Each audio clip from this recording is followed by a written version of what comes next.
किसी के काम जो आई उसे इंसान कहते हैं, पराया दर्द अपनाई उसे भगवान कहते हैं।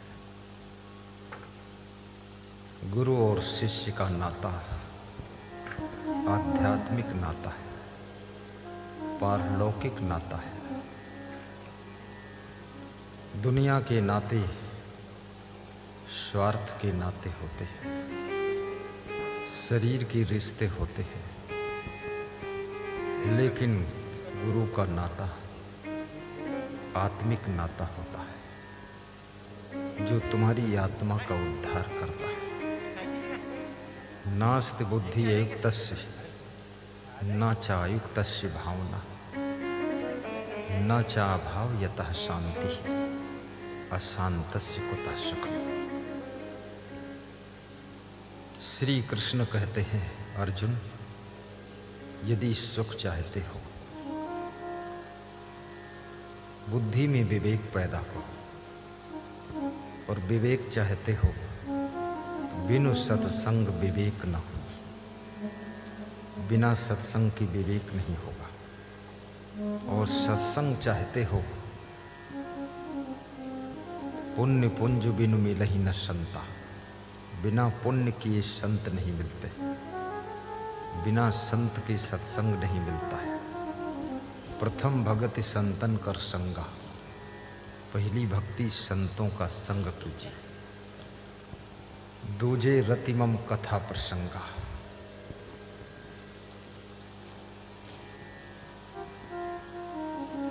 विशाल देव ने कहा है, बिन विवेक कोई ना सुखी, बिना किए संतोष। सबको देखो हाल यह, पढ़े या पढ़ मन कोश।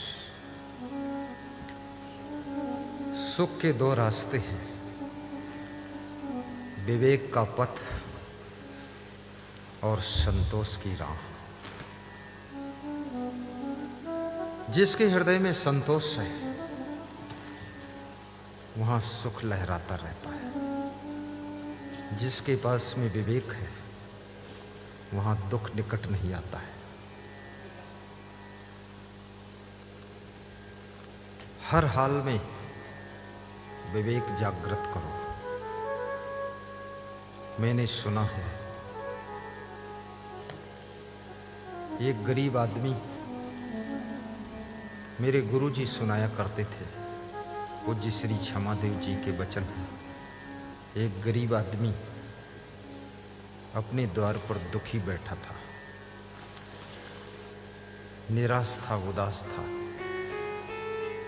चेहरे पर खुशी नहीं थी। कोई गुरु उसके द्वार के सामने रास्ते पर निकलता है और उस व्यक्ति को दुखी देख करके गुरु का मन पिघल जाता है। गुरु रुक जाता है, ठहर जाता है। गुरु उससे पूछता है, क्या दुख है? चेहरे पर खुशी क्यों नहीं, मुस्कान क्यों नहीं, उदासी क्यों? गुरु उसी का नाम है जो दुखियारों का दुख दूर करने का काम करता है। उसी का नाम गुरु है और उसी गुरु के नाम से श्री गुरुदेव धाम बनता है। श्री गुरुदेव धाम बनता है। गुरु ने पूछा, क्या दुख है? तो उसने कहा कि आज दिवाली है और मेरे पास इतने पैसे नहीं कि पटाखा खरीदूं और फोड़ूं, इसलिए उदास बैठा हूं। सब लोग दिवाली में पटाखा फोड़ रहे हैं। गुरु बड़ा बुद्धिमान था, विवेकवान था। गुरु ने कहा, तू विवेक से सोच, जो पटाखा फूटता है उस पटाखा पर किसी का नाम थोड़े लिखा है। जो पटाखा फूटे उस पटाखा तू मान ले कि मेरा ही पटाखा फूटा है, तो आनंद ले ले। विवेक सोच ले। विवेकवान सब जगह आनंद और सुख को खोज लेता है। जिनका विवेक सोया है वो सुख के सागर में ही दुख में गोता लगाते रहते हैं, सुख को भी दुख बना लेते हैं और जो विवेक जागृत कर लेते हैं उनके लिए कांटे भी फूल बन जाते हैं, कांटे भी फूल बन जाते हैं। गुरु ने ये बात कही तो उस दुखी आदमी ने कहा कि अगर मेरा पटाखा होता तो मैं खुद अपने हाथों से फोड़ता, दूसरा क्यों फोड़ता। तो गुरु बोला, है गरीब लेकिन तर्क करता है। कुछ लोग तार्किक बहुत होते हैं और ज़्यादा जो तर्क करते ना तो उनके घर में नर्क हो जाता है। इसलिए पति पत्नी कभी तर्क कुतर्क मत करना, नहीं घर में नर्क हो जाएगा। एक स्त्री ने कहा पति से कि जाओ घी ले आओ, दुकान से घी ले आओ। तो पति ने अपनी पत्नी से कहा कि घी लाने के लिए पात्र दे दो। तो पत्नी ने एक कटोरा दिया, बड़ा कटोरा, कि ले जाओ इसमें घी ले आओ। तो पति बड़ा तार्किक था, दुकान पर गया, संस्कृत में बोलता था, हिंदी नहीं, मराठी नहीं, संस्कृत। तो दुकानदार से कहा 2 किलो घी दे दो। तो घी दे दिया, पात्र में घी भर दिया, तौल दिया, पेमेंट हो गया। तो दुकानदार से बोला, घृतम पात्रम किम पात्रम घृतम, घी में पात्र है कि पात्र में घी है। तो दुकानदार मजेदार था, उसने कहा प्रत्यक्षम किम प्रमाणम, प्रत्यक्ष हाथ में घी है तो प्रमाण ढूंढने की जरूरत क्या है, चेक करके देख लो। तो उसने घी के पात्र को औंधा किया तो घी मिट्टी में गिर गया। तो बोला सिद्ध हो गया, पात्रम घृतम, पात्र में घी है। बोले सिद्ध तो हो गया पर घी तो गिर गया। ये तर्क कुतर्क करने वालों का सुख रूपी घी गिर जाता है, केवल कटोरा हाथ में बचता है। इसलिए ज़्यादा तर्क कुतर्क मत करना पति पत्नी। कितने पति पत्नी तो बैरिस्टर है, पूरे घर में सुबह से लेकर शाम तक तर्क कुतर्क वितर्क चलता रहता है। हाई कोर्ट का मुकदमा चलता है, न पत्नी हारती न पति जीतता है। और तर्क कुतर्क चलते चलते 20 साल बीत गए, अभी तक हार जीत हुई नहीं, तर्क वितर्क चल रहा। तो ऐसा तर्क वितर्क मत करो। थोड़ा गम खाना सीखो, बात लड़ाना बंद कर दो। बात लड़ाने से धीरे धीरे प्रेम कम हो जाता है। तर्क कुतर्क करने से पति पत्नी के बीच में दूरियां हो जाती हैं। और ज़्यादा बात किसी की काट दोगे तो बात तो कट गई, लेकिन आप भी उसके दिल से कट जाओगे। इसलिए बहुत तर्क वितर्क नहीं करना। धन्यवाद दीजिए, आगे की यात्रा शुरू करिए, मंगल में गाथा बनाइए और भजन करिए तुकड़ो जी महाराज जी के, और अपने ज़िंदगी में मुस्कराते रहिए। और पत्नी को भी धन्यवाद दीजिए, उसको समझा दीजिए। कहिए दाल बहुत टाप की है, तो पत्नी पूछेगी सब्जी कैसी है, बोले सब्जी तो मेरा जी जानता है, ऐसी सब्जी है, जी खुश हो गया। रोटी रोटी, अरे VIP रोटी है, इतनी फूली हुई है। और चावल को क्या पूछना, ऐसा चावल है, जीरा पड़ा हुआ चावल, छौंक दे छम छना नाना, घी में छौंका हुआ चावल। थोड़ी प्रशंसा भी करना सीखो। रोज रोज बुराई मत करो कि दाल अच्छी नहीं है, चावल सूखा है, रोटी मोटी है और सब्जी में टेस्ट नहीं है, खाने में मज़ा नहीं आया। तो पत्नी एक दिन चिमटा तुम्हारे हाथ के सामने पटक देगी, ले अपने आप रोटी बना ले। तो मज़ा के बजाय सज़ा मिल जाएगी। इसलिए जो बना है उसी को खा ले, मुस्करा दे, कह दे वाह क्या भोजन है। आनंद, थोड़ा खुशी मना लीजिए, प्रशंसा करना भी सीखिए। भगवान श्री राम शिवरी के बेर खाते हैं और बेर में क्या टेस्ट होता है वो आप भी जानते हैं, लेकिन बेर की भी प्रशंसा करते हैं कि वाह क्या तेरे बेर है। और बेर खाने में भगवान ने तनिक भी देर नहीं लगाई, फट से बेर खा लिया। ऐसे याद रखना, प्रेम को समझना चाहिए, भोजन को मत समझो। भोजन सादा हो फीका हो तो भी खा लो थोड़ा सा। एक दिन हमारा संत भोजन बना कर लाया, यही भंडारी हमारा ये पास में बैठा है, बहुत अच्छा बनाता है, लेकिन सबके लिए नहीं बनाता, केवल मेरे लिए, अपने लिए भी नहीं बनाता है। वो स्वयं संतों वाले भंडारे में खा लेता है, मेरे लिए लाता है। आज तो मशरूम की सब्जी थी, जिंदगी में दूसरी बार खाया मशरूम, इसलिए दिमाग थोड़ा ज़्यादा काम कर रहा है। तुम भी ऐसा नहीं कि सभी लोग मशरूम पे टूट पड़ो, तुम्हारा दिमाग ही फेल हो जाएगा। मशरूम से थोड़े दिमाग काम करेगा आपका, लेकिन प्रेम बहुत है। जो मेरी व्यवस्था देख रहे हैं वो सज्जन भी बहुत अच्छा, बात करने में बहुत होशियार है। उसके सिर में बाल नहीं है लेकिन सिर के अंदर दिमाग बहुत है। हाँ, पीछे थोड़े बाल बचे हैं। उसका नाम क्या है महाराज जी? वो भी सदस्य चंद्र, क्या नाम? पालीवाल साहब। कहाँ है वो पालीवाल? कहाँ पाली छोड़ के निकल गया। वो बहुत होशियार आदमी है, वास्तव में है चतुर। मेरे को व्यास गादी पर भी उसने 2-3 बातें बता दिया। बोला पहले आज्ञा दे दो तो 3 बात बताऊं, आज्ञा दे दिया तो 4 बात बता दी। बोले राम वन गमन का मार्ग यही था, राम टेक है यहाँ पर, राम जी इसी रास्ते से निकले थे। और जो पंचवटी है जहाँ पर सुपर्णखा की नाक काटी गई थी, वहीं से लंका जाने का रास्ता निकट है। बता दिया है कि लंका का रास्ता, लंका वहाँ से निकट है जहाँ नाक काटी गई थी। सुपर्णखा भी कितनी महान थी, लंका में उसकी नाक कोई काटा ही नहीं, नाक कटवाने के लिए इंडिया आना पड़ा। अब महाराष्ट्र में नाक कटी। नाक भी कौन काटा? लक्ष्मण ने काटा। राम नाक भी नहीं काट पाए। जो भगवान होते ना, किसी की नाक नहीं काटते हैं, लेकिन भगवान का भाई नाक काटे बिना छोड़ता भी नहीं। लक्ष्मण ने नाक काट दिया।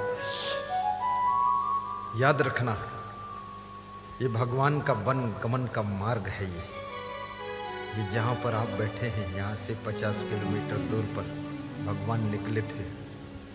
और ये महाराष्ट्र प्रदेश, ये भक्ति का प्रदेश है, वीरों का प्रदेश है, जहाँ पर वीर शिवाजी जैसे महान पुरुष हुए, जिन्होंने हिंदू संस्कृति की रक्षा के लिए कवच कुंडल का काम किया, जहाँ पर जन जन के अंदर भक्ति को जागृत करने के लिए तुकडोजी महाराज का अवतार हुआ, जहाँ पर याद रखना संत ज्ञानेश्वर जैसे महान संतों का भी अवतार हुआ। ये महाराष्ट्र की भूमि संतों के अवतार की भूमि है, ये साधारण भूमि नहीं है। यहाँ पर जो एक बार आ जाएगा वो बार बार आने का मन करेगा उसका। और मैं तो बार बार आना चाहूँगा। देखो ये देवियाँ बुलाएंगी दोबारा कि नहीं बुलाएंगी? हाँ बुलाएगी, हाँ हाँ बुलाएगी। उसको मैंने राजी कर लिया।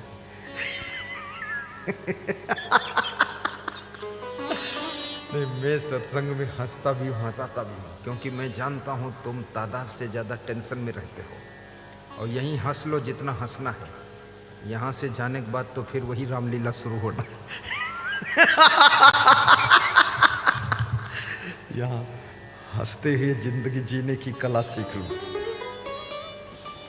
मंगलमय घड़ी आई है, कोई जानई न जानई, मंगलमय घड़ी आई है, कोई जाने न जाने, जानई न जानई, मानई न मानई, जाने न जाने, माने न माने, मंगलमय घड़ी आई है, कोई जाने न जाने, मंगलमय घड़ी आई है, कोई जाने न जाने।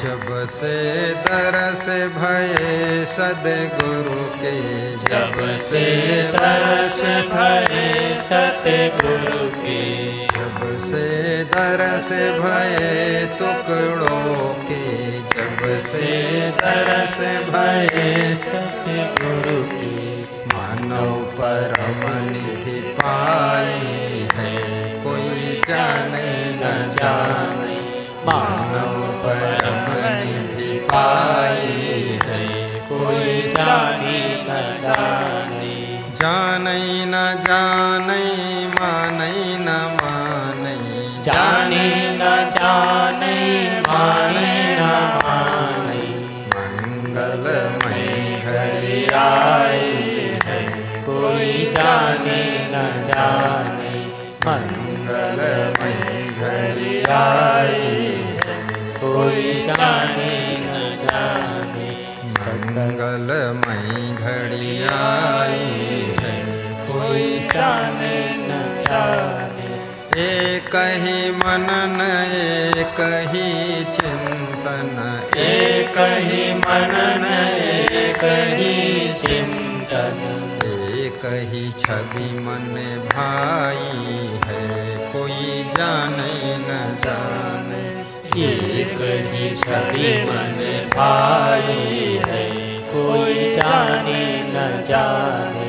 जाने न जाने माने न माने, जाने न जाने माने न माने। मंगलमय घड़ी आए है, कोई जाने न जाने। सकल विश्व में इस गुरुवर की, सकल विश्व में इस गुरुवर की छवि सुंदरता छाई है, कोई जाने न जाने। छवि सुंदरता छाई है, कोई जाने न जाने। मंगलमय घड़ी आई है, कोई जाने न जाने। ये सद्गुरु भगवान की जय।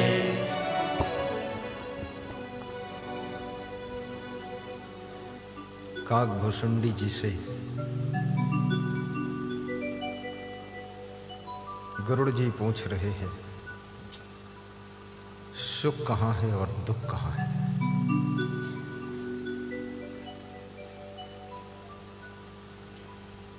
काकभुसुंडी जी एक ही चौपाई में समझा रहे हैं।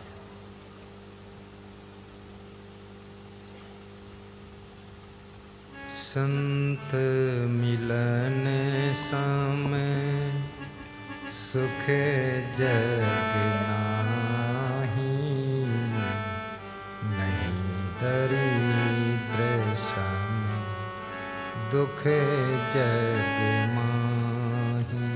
संत मिलन सम सुख जग नाहीं, नहीं दरिद्र सम दुख जग माही। संत मिलन सम सुख जग नाहीं, नहीं दरिद्र सम दुख जग माही।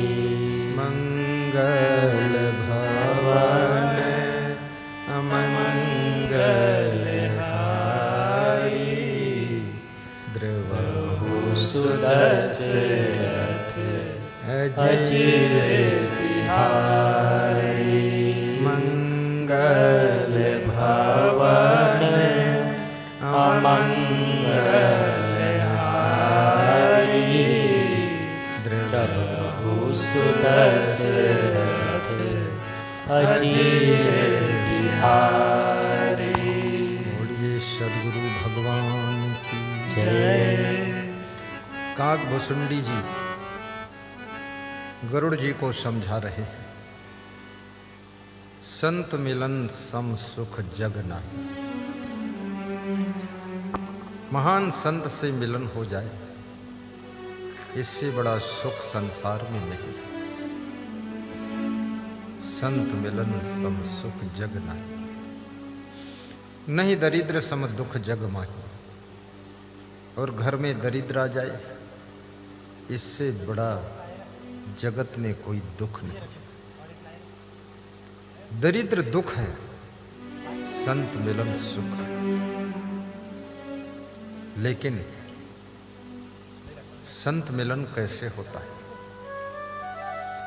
पुण्य पुंज बीनु मिलहि न संता, सतसंगत संसृत कर अंता।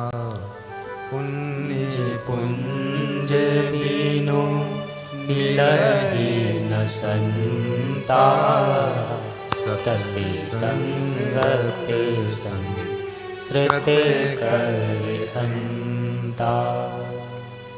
पुंज माने होता है समूह, ढेर, स्टॉक। जब ढेर पुण्य उदय होते हैं तब संत से मिलन होता है। तो संत से मिलन होने से फायदा क्या है? फायदा ये है, पुण्य पुंज बिन मिलहि न संता, सत्संगत संसृत कर अंता। सत्संग प्राप्त होता है जिससे आवागमन का अंत होता है। संसृत माने जन्म मरण, आवागमन। आवागमन से छुटकारा मिल जाता है, अर्थात मोक्ष की प्राप्ति होती है। ये संत के मिलन से फायदा है। सत्संग से 5 लाभ होते हैं।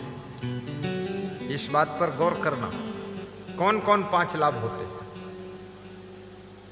मत कीरत गत भूति भलाई, जब जहि जतन जहां जहि पाई, सो जानो सत्संग प्रभाव, लोकहु वेद न आनुपव। सत्संग से सद्बुद्धि मिलती है, सत्संग से सदगति मिलती है, सत्संग से यश कीर्ति मिलती है, और सत्संग से संपत्ति मिलती है, और सत्संग से 5वीं चीज क्या मिलती है? मत कीरत गत भूत भलाई। और भलाई माने सज्जनता मिलती है, अच्छे अच्छे गुण मिलते हैं। ये सत्संग से 5 चीजें मिलती हैं। मति माने सद्बुद्धि। बुद्धि तो सबके पास है, लेकिन सद्बुद्धि किसी किसी के पास होती है। ज्यादातर बुद्धि संसार के कुसंग में पड़ करके दुर्बुद्धि में बदल जाती है। और बुद्धि जब दुर्बुद्धि में बदल जाती है तो वो दुर्बुद्धि तुमको रावण बना देती है, कंस बना देती है, दुर्योधन बना देती है। जब बुद्धि सत्संग के प्रभाव से सद्बुद्धि में चेंज हो जाती है तो वो बुद्धि तुमको राम बना देती है, कृष्ण बना देती है, कबीर बना देती है, तुलसीदास बना देती है, टुकड़ों भगवान बना देती है, और ऐसा बना देते हैं कि नाना महाराज भी बना देती है, नाना महाराज भी बना देती है। बोलिए सद्गुरु भगवान की जय। सद्बुद्धि कहां से मिलेगी? सत्संग से मिलेगी।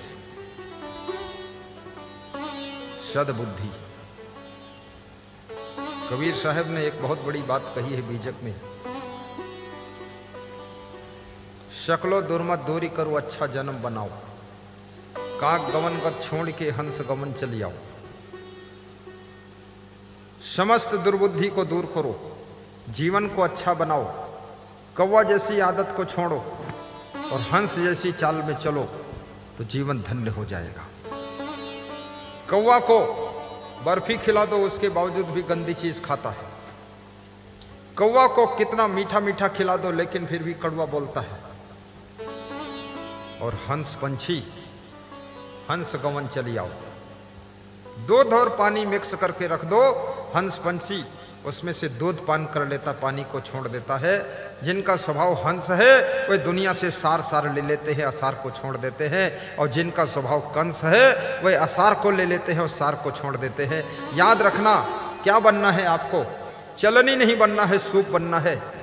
सूप जो है भूसा को उड़ा देती है, सार को रख लेती है, और चलनी सार सार को गिरा देती है, भूसी को अपने अंदर रख लेती है। चलनी बनकर जियोगे तो तुम्हारे अंदर सब भूसी ही रह जाएगा और सार सार निकल जाएगा, और सूप बनकर के जियोगे तो तुम्हारे भीतर सब सार सार रुक जाएगा और भूसी निकल कर बाहर हो जाएगी। इसलिए सूप बनकर के जीना है।